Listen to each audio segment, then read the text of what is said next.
कर्ण पिशाचिनी की कहानी। किसी समय की बात है, एक छोटे से गांव में एक बहुत ही सुंदर और साहसी लड़की रहती थी जिसका नाम राधा था। राधा का गांव हरी भरी घाटियों और जंगलों से घिरा हुआ था और लोग अक्सर जंगल में घूमने जाते थे। लेकिन उस जंगल में एक खौफनाक रहस्य छिपा हुआ था, कर्ण पिशाचिनी। कर्ण पिशाचिनी एक खूबसूरत लेकिन खतरनाक आत्मा थी जो जंगल में बसी हुई थी। कहते हैं कि वह उन लोगों को अपने जादू से फंसाती थी जो उसके रास्ते में आते थे। उसकी खूबसूरती इतनी मोहक थी कि कोई भी उसके जाल में फंसकर उसके द्वारा बनाई गई जादुई दुनिया में खो जाता था, जहां से लौटना असंभव होता था। एक दिन गांव में एक बड़ा मेला लगा। राधा और उसकी बहन सुलोचना मेले में जाने के लिए बहुत उत्साहित थीं। उन्होंने सोचा कि वे जंगल के रास्ते से जाकर मेले में जल्दी पहुंच जाएंगी।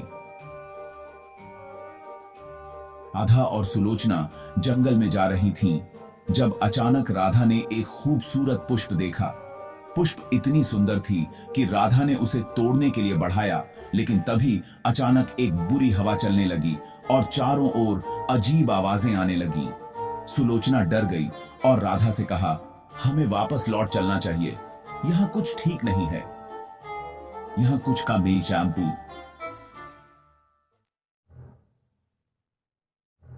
लेकिन राधा ने हंसते हुए कहा, तुम्हें डरने की जरूरत नहीं है, यह सिर्फ एक सामान्य हवा है। वह पुष्प को तोड़ने के लिए झुकी ही थी कि अचानक उसके सामने कर्ण पिशाचिनी प्रकट हो गई। कर्ण पिशाचिनी की आंखें चमक रही थीं और उसकी मुस्कान में एक डरावना आकर्षण था।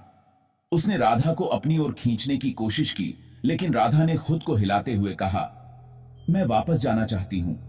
कर्ण पिशाचिनी हंसी और बोली, मेरे पास आओ, तुम्हें एक अद्भुत दुनिया का दर्शन कराऊंगी।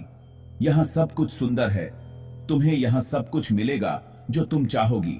राधा ने कहा, मैं जानती हूं कि तुम मुझे धोखा दे रही हो, मैं नहीं आ सकती। कर्ण पिशाचिनी की मुस्कान फीकी पड़ गई और उसने राधा को एक ठंडी गहरी आवाज में चेतावनी दी, अगर तुम मेरे साथ नहीं आई तो तुम्हारे और तुम्हारी बहन के लिए खतरनाक हो सकता है। तुम दोनों यहां से चली जाओगी, लेकिन बहुत देर हो चुकी होगी। राधा ने डरते हुए अपनी बहन को देखा और सुलोचना की आंखों में चिंता थी।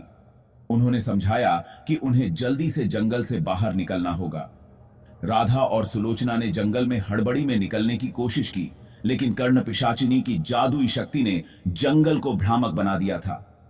रास्ते में हर दिशा में केवल और केवल वही रहस्यमय ध्वनियां और रंग बिरंगे लाइट्स नजर आ रहे थे।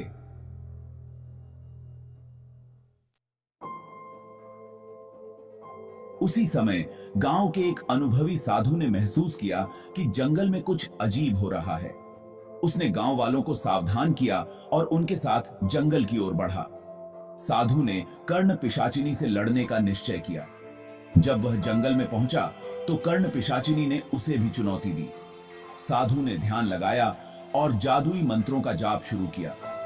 उसके मंत्रों ने जंगल के जादू को तोड़ना शुरू कर दिया।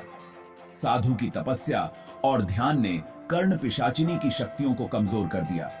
धीरे धीरे जंगल का जादू घटने लगा और सही रास्ता दिखने लगा। राधा और सुलोचना ने साधु की मदद से सही रास्ता ढूंढ लिया और सुरक्षित गांव वापस पहुंच गईं। कर्ण पिशाचिनी ने अपने हरकारों को शापित किया और जंगल के अन्य हिस्सों में चली गई। गांव वाले बहुत खुश थे कि राधा और सुलोचना सुरक्षित लौट आईं।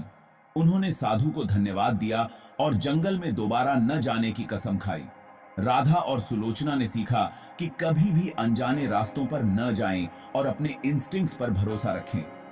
कहानी का अंत यह है कि जंगल और कर्ण पिशाचिनी की यादें लोगों के दिलों में बनी रहीं और वे कभी भी जंगल के पास जाने से पहले सतर्क रहते थे।